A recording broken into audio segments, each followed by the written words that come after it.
Welcome back to the Hustle, Heal, and Heals podcast. We're your hosts, Kiara and Fifi. And today we're getting into the quarter life crisis. 28 and confused. Let's get into it. I don't even know where to start. Oh, I know where to start. First of all, why in this day and age do we have quarter life crisis? It was just the midlife crisis, and that's all we had to... And the midlife crisis was fun. Yes! The midlife crisis resulted in... fancy cars and like a whole change in your lifestyle that was just everything that you ever wanted to do. Eat, pray, love moments. You know, you traveled the globe, you meditated in Bali, you got the yoga pants in Thailand. You ate all the pizza you wanted in Rome. Yeah, you dated a famous surfer. Like, you did fun things. Now, quarter life crisis... You question your hobbies, you question your career, you question your love life, you question your money, everything. Friends all over the world. Everybody on social media is happy. Getting married, having babies. Yeah, it confuses me sometimes whenever I open up Instagram and I see people that I know that I went to school with and it's wedding photos and it's babies and it's theirs and I'm just like... Do your parents know? Were they okay with it? And then it occurs to me that it's very much normal. Yeah, we're at that age now where it is firmly a congratulations. Yeah. When you get the baby announcement. And then you see photos of people with babies and the babies are like walking. And I'm just like, but I'm a kid. I am a baby. Why do you have a baby? And I'm like, oh, wait, no. Yeesh. This is normal. This is... I genuinely admire you for being so well put together that you can be responsible for a little human. Yeah, and... because share your secrets. And a full-on household. Yes. And I'm just like, am I just behind? Have I missed my shot, my opportunity? Am I behind the curve? Do I have catching up to do? Yes, and how do I stop just feeling like I only need to be responsible for myself and get ready to be responsible for everything else? Yeah. When you start to feel like your paycheck can be responsible for everything else, I think. My paycheck can barely be responsible for me. Exactly. Exactly.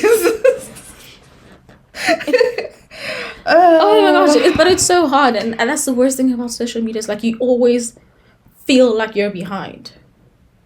It never feels like you're on the right track. And everyone seems to be thriving. Even like career-wise. Oh my gosh. So I don't know what's happened with the influx of people that have just left South Africa. Like, again, if someone's not getting married or if someone's not having a baby on Instagram, someone's moving to the UK. Or Amsterdam. Or Canada. Or Australia. I'm just like, who do you guys know and what are you guys doing? Also, how? Yeah, I just like packing a box and leaving. Yeah. Not everyone is like scattered also, around. How do you make that decision? How do you get comfortable with that decision? Like, my entire family's in South Africa. I'm very comfortable with that. So you're telling me, like, I just can't pop into my mom's room and be like, hey, I'm here. Like, what are you talking about? Like, what do you mean I've got to, like, plan 3-4 months in advance to see family? Not even that. So when I moved from Durban to Joburg, I... like chose where I was going to live based on where my cousins were here. So I picked the place and when I was looking for apartments, I would put their addresses into Google Maps. So I knew where they were going to be in relation. And I think they lived in like this 5K radius of me because I could just go see them whenever I wanted. Exactly. I'm like, now I'm to see you guys every 6 months? Once a year. At best. Maybe come visit me. With the exchange rate. With that euro pound rand exchange rate, no, you're coming here, babes.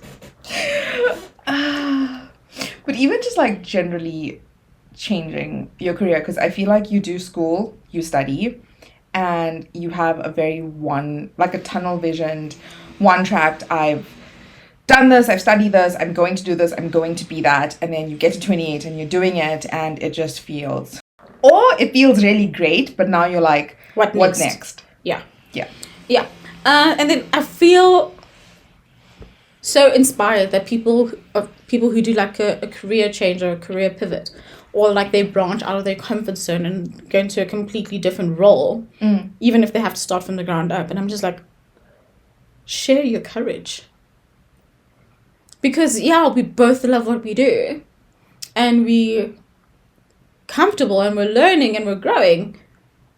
But is this it? Yes. And like, what happens Next. Where do we go next? Do I take a leap of faith or do I just go adjacent? Do I go with a safe option? Because technically I still moved, but I didn't pivot. Yeah, and then what happens if, again, like, you're comfortable in the company that you work for, the team that you're with, and you're like, you know, this makes me happy, and then you start going, am I here because I'm comfortable? Does comfortable mean I'm stuck?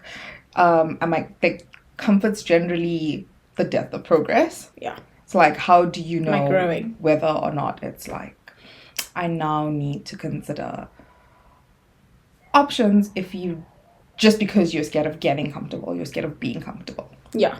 And it's also knowing the difference between, there's a certain being comfortable in discomfort. So there's I'm comfortable that I'm comfortable here, but I'm still learning, growing. Yeah. And I'm still seeing the development. But then if you've reached a place where you're not seeing that growth anymore, you're not seeing the development, or there is, but it's not fulfilling you like you thought it would, or it's not filling your cup anymore. It's going, okay, is it a seasonal thing? Like, is it a just right now thing that's just going to come and go and pass? Or is it it's starting to bug me because it's telling me, my body, my brain, and everything is telling me that it's time. And now you have to have those serious conversations with yourself, and it's not fun. No. I remember, so, and like, it's not fun, and then you're like, okay, cool, but then what do you do about it? And you don't want to go, like, update the whole CV and then go on this, like, major hunting spree on LinkedIn, because you can go down a very, very deep rabbit hole there. Also just seeing how much experience and qualifications people require. You're just like, bruh, give me a break. Did you want me to start working when I was 10? Yeah, it was like, it was also that thing. It's like, you also don't want to meet a reality and you figure out that you're not qualified for what you actually want to do. And I was trying to figure out what I wanted to do with my career. So, like, this was way at the beginning when I'm just like, I don't know what's for me, but somebody was presenting options.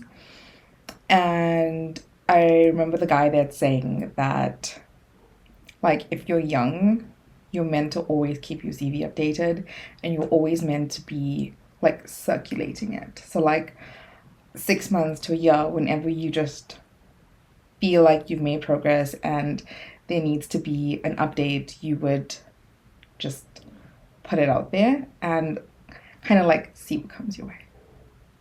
That was very interesting. I don't do that, though. I don't do that at all. I don't do that. No. What do you mean I need to keep myself I'm out like, there? I've changed my mind about what I wanted to do so many times, and we've come so far since then. And now I'm just like, I'm content. I'm happy. I'm comfortable. Leave me. And that's like, okay, I'm not gonna say like all comfort is just like a killer of progress.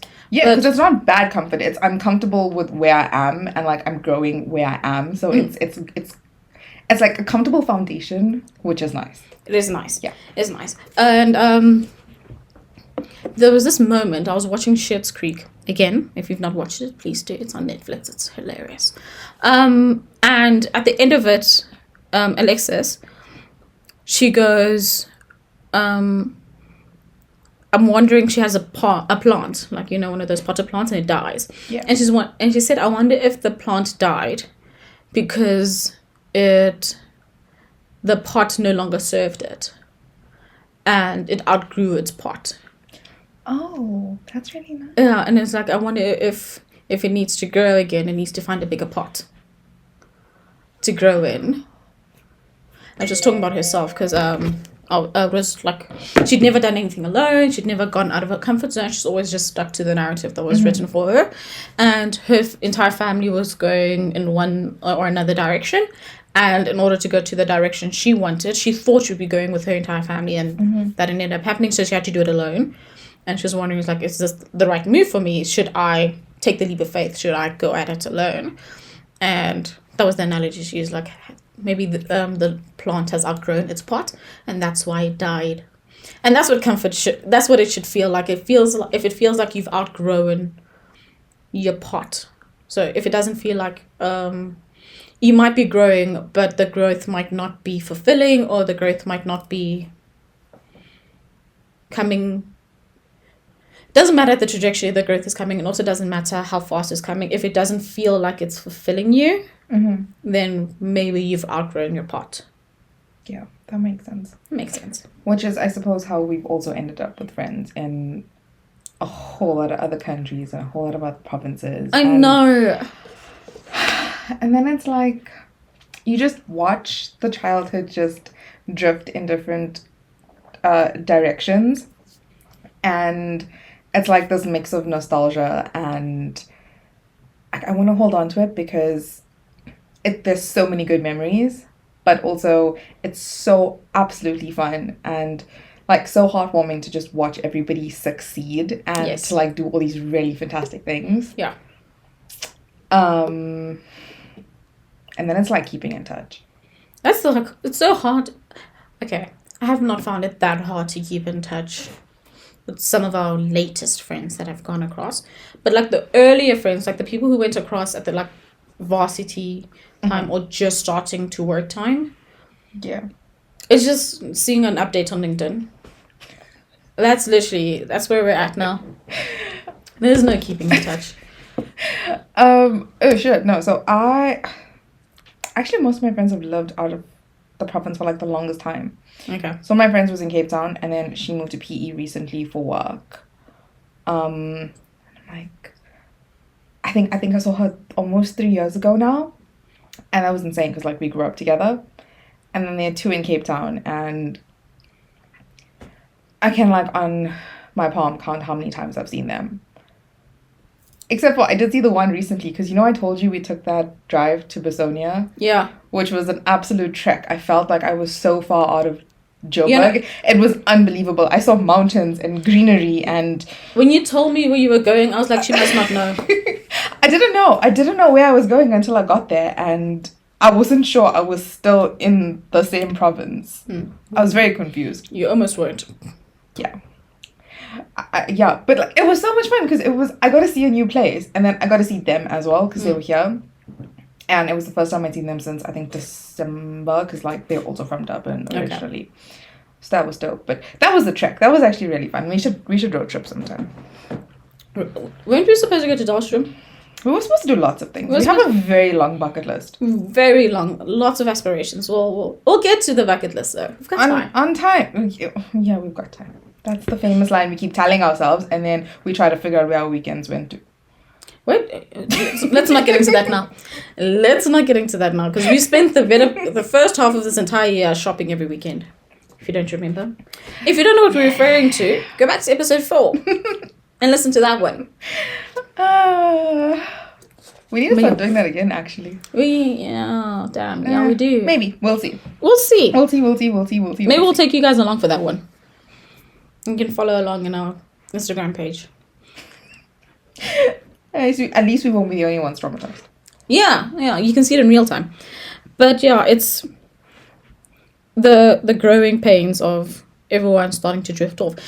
I noticed it when people, like a lot of the people I went to school with, and then went to varsity with, and then we all pretty much studied in the same, like studied the same degree or studying the same general like commerce, and then we all just like went off into completely different directions. It was so strange because when you're growing up, you have this sort of mental image of what adult friendships would look like. Yes. And that's because you grew up watching things like Big Bang Theory and Friends. For me, yeah, Friends lied to us. And How I Met Your Mother.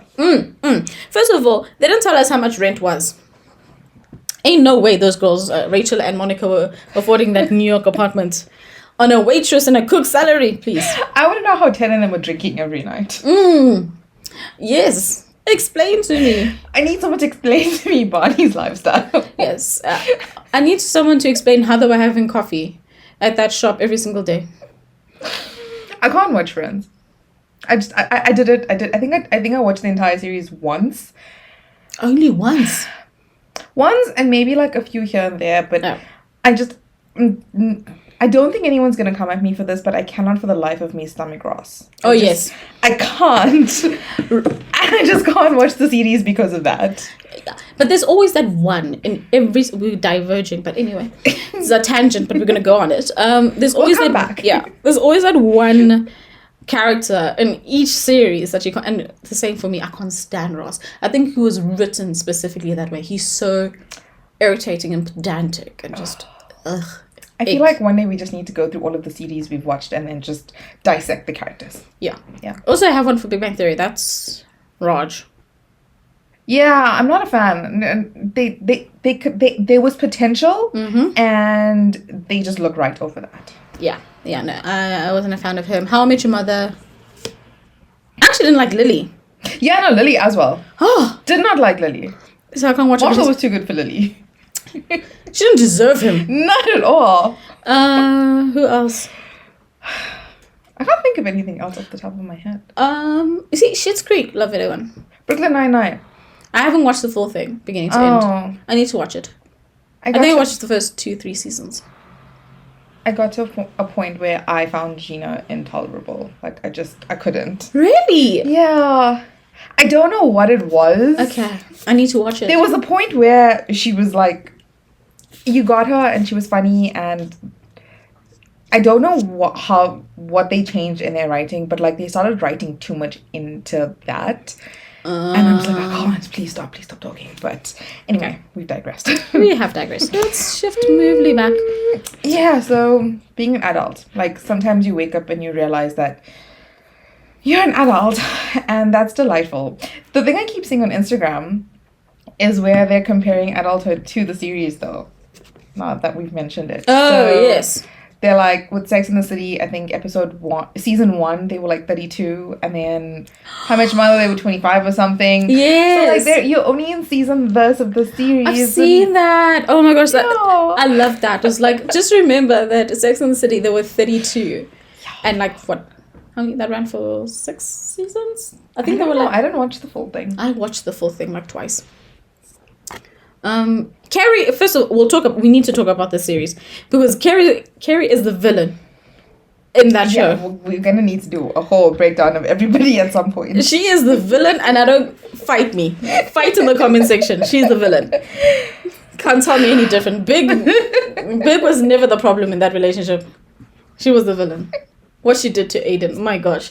Anyway, but Sex and the City, yeah, and it finishes when they were like nearing 40 or something like that. And like, so only on season, technically on Sex and the City, we're not with like we're pilot. We're not even pilots at this point. Exactly. We've got time, which is great. Yeah.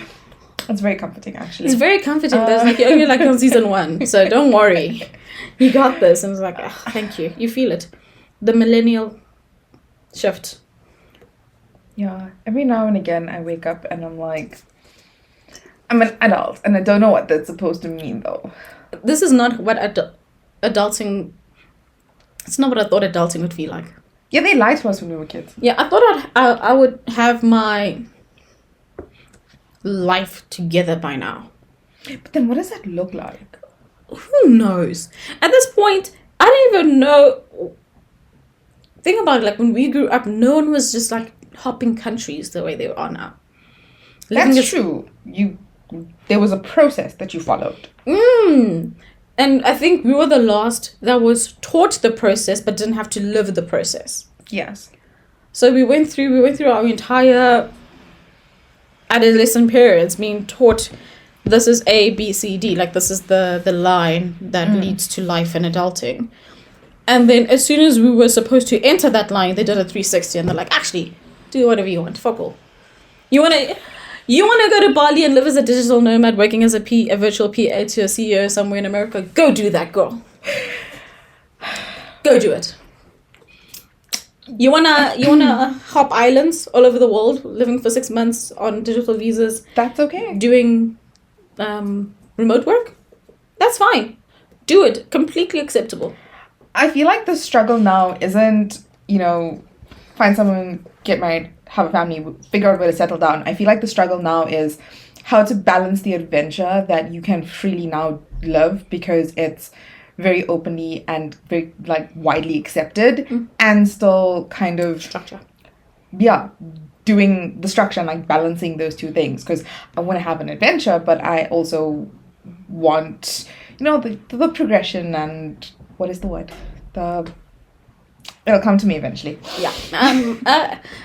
Yeah, but that's the thing. It's like, previously people focused on the get a degree, find a significant other, get a job, get a Be house. successful, settle down, have a family. Yeah. That sort of thing. More Like successful. get married, have a family, have kids, get a dog, whatever. By the time you're 30. I wouldn't mind a dog. I also wouldn't mind a Oh, dog. the coughing is starting again. I'm not cutting it out this time. Sorry guys. And now it's like, people are like, you only live once, travel in your 20s, experience the world, absorb new cultures, don't settle for anything less. And then the other half is like, climb the corporate ladder, focus on your career, grind, hustle, push, wake up at 3 a.m. and do everything you need to by the time the 9 a.m. Lazy birds wake up. And then the other half is just like, the world has changed and the world doesn't know who they are anymore, and this woke culture is ruining things. You should get the degree, and then you should get a husband and get married and then live at home and take care of your husband and your kids in the house. And I was like, can I have like tidbits of each of every one of you? Like, I love everything. Can I combine? It's all very appealing. Like there are a lot of elements. How can I just pick what I want and put it together? Yeah, like I'm not submitting to anything. Or anyone. And then adventure. Yeah, I wanna have adventure. I wanna travel. I wanna see the world and experience culture. I'll take that. Climb the corporate ladder. Yep, because travel takes money. So let's do that. Yes. Yeah, so I'll take that. Like, and then you feel like when you want it all, and people are like, you can't have it all. And I was like, why not? Yeah. Like, you told me that I could have it all. I You could also do told me that anything. if I worked hard and studied hard, and you told me that if I got a good job, I would have this, like, really cool life.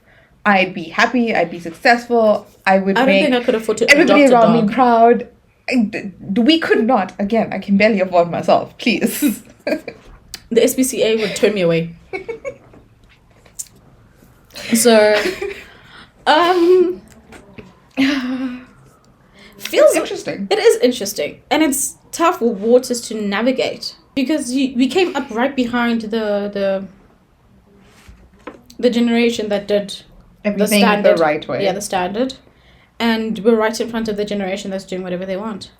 And it's odd because, like, the right way is also kind of nice. Like, there's so many things about it that are just like, that's so cute. And a lot of my cousins are older than me, so like they've got kids, and like watching them grow up, and it's been fun. And I'm just like, yeah, by the time, if I have children, by the time I have those children, oh my god, this age gap.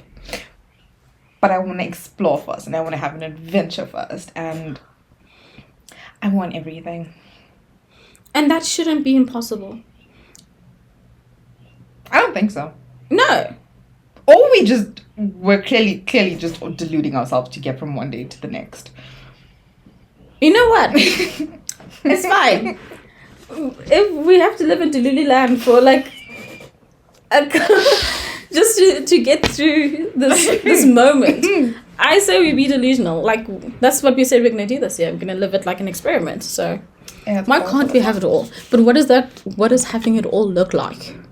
I think that's what we're trying to figure out. Yeah, because it's different. It has to be different for each person. Exactly. Because each person, yeah, your priorities are different. Your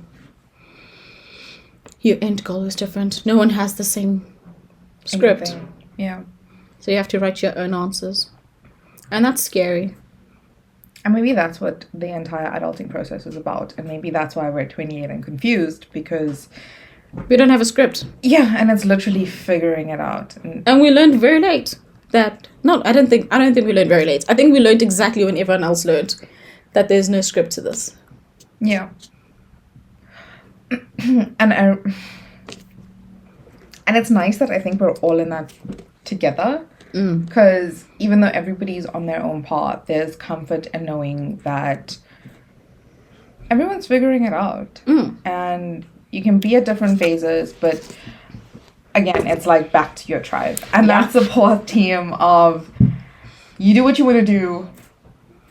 Go for it. I mean, we said we were starting a podcast and not a single person that loved us told us no. They were just like, okay, cool. Yeah, I had to explain to my parents what that was. And I was like, radio, but no one pays you. So think of it like that. Like, we yap on a mic and you guys listen to us. Yes, and that's how you support us. You should every day. Like I said, I wanted to start streaming. Still haven't. Kind of. I do, sometimes. Just to test out all things. But yeah, it's just imagine doing everything that inspires you, figuring out a way to incorporate your passions and your hobbies into every day. And not necessarily making your hobby your paycheck, because that takes time and that takes a lot of hard work. But putting necessary effort to make your hobbies a part of your actual day-to-day life and enjoying it. And just figuring out your purpose again. I just had a light bulb moment. What? And I may be late to the party, but I'm just realizing why they call each year a chapter. You know, they're like chapter 28 or new chapter. It's because it's literally a book. And at the end, you look back on this like really phenomenal story. Please tell me it's not now. You're only figuring it out. I just said I had a light bulb moment and I may have been late to the party, okay? So, you missed that whole Tumblr age where we were just like, he was just a chapter in my story. Girl! No, I mean, I got that, but like, it's one thing to say it, it's another thing to like actually realize it. Like, if you were actually to write a book, if you were to write a biography, this would be a really cool part of the story. Yeah, first of all, whoever does write my biography, skip chapters 21 to 25 next. No one needs to know that. This is of interest to know. We'll start at 25. Yes, start there. Start at 25. The previous years are of interest to no one. They're dead to me. We start at 25. I'm just, it did just occur to me that that's actually pretty cool because you're only on chapter 28. Think about how many books we've read and they go up to like chapter 100. Let's not. Like, no, please, like 60 something and we're calling it. I'm okay. That's long enough. Some books are just too long and they don't need to be. Yeah. We don't need that really. Do you know what hit me this week? It's like, I think I was walking around at like a shopping center after work, so I'm like in my work attire and I look like a young professional and obviously corporate girly, and there's like kids in like school uniforms, and I just like, I wonder if they look at me and they think I've got my life together, because I used to look at people in their 20s and be like, oh, she's an adult, I can't wait for that moment where I just take out my own card and I pay for my own things and I've got my own car. Oh, if you knew. Girl, if you knew the struggle bus that we're all on. And I was like, I really wonder if they're looking at me and they're like, oh, I can't wait to be like that when I grow up. I can't wait to be independent. I can't wait to be adulting and have my stuff together and have my life figured out. We're all in the pits. I mean, if they grow up and they turn out to be like you, they'd be doing pretty okay. Mostly. Questionable. I said it and I realized. I have an unhealthy... I'm having a lot of moments today, okay? I have an unhealthy obsession with banana bread at the moment. But it's winter, so it's fine. Yeah, I wonder if they look at us and they're like, oh, yes, that's what I want. I want to work in corporate and I want to wear heels and I want to have my life together and have this and have that. And I'm just like, in my mind, I'm going, so if I pay for this now and then I defer this one to next week, that means that tonight, you don't know the internal commotion that's happening. Yeah. And I think that's the like most eye-opening thing ever, is that I looked at people my age and they thought, got it together. Yeah. Now that I'm that age, I realize that we're all just figuring it out. And I'm not going to assume that someone who's mid-30s, 40s, that they have their life together. Because we're still going to be yapping like this in 10 years' time going... And then, hopefully, though, some progress will be made. But, you know, I'd like to think so. I like to think so too. Like, there will be progress, but it's just getting comfortable with not knowing how, when, and why, and just I'm not trying to fix things. Yes. But, like... go on the journey. Yeah. And the mess is part of the magic, and everything's part of the full story, and I'm still obsessing over this book idea, so it's going to take me some time. But we're doing everything for the plot. So We're doing everything for the plot, and we're very excited about that. we're very, very excited about that. That's okay to be 28 and confused. Yeah. Because there are those moments where you look at your Instagram feed or your Facebook feed and you'll think, I'm falling behind, or I'm behind the curve, or I'm not doing enough. But remember, people only showcase their highlights Yeah. on social media. You're only seeing the highs. You're never going to see the lows. Yeah. And your life also has a lot of highlights. You're just not seeing them because you're focused on someone else. And if you focus... Purely on you. And if you actually celebrate what you really need to be celebrating rather than doing it and thinking, I needed to do that. And Yeah. I've done it, so now it's cool. Yeah, or just But, moving like, on to the next thing. Celebrating the small wins and taking time to really enjoy and embrace the confusion and the mess and the chaos would turn out to be a beautiful experience. It would. Yeah. Or at least an interesting one. Very, very interesting. Very interesting one. Yeah. So remember, you're not behind. You're just human, and life has a different progress bar for each person. It's the mess that's magic. It's the journey, not the destination. We're just going to spit these all out until you firmly believe it. Yeah. Until next time. Bye.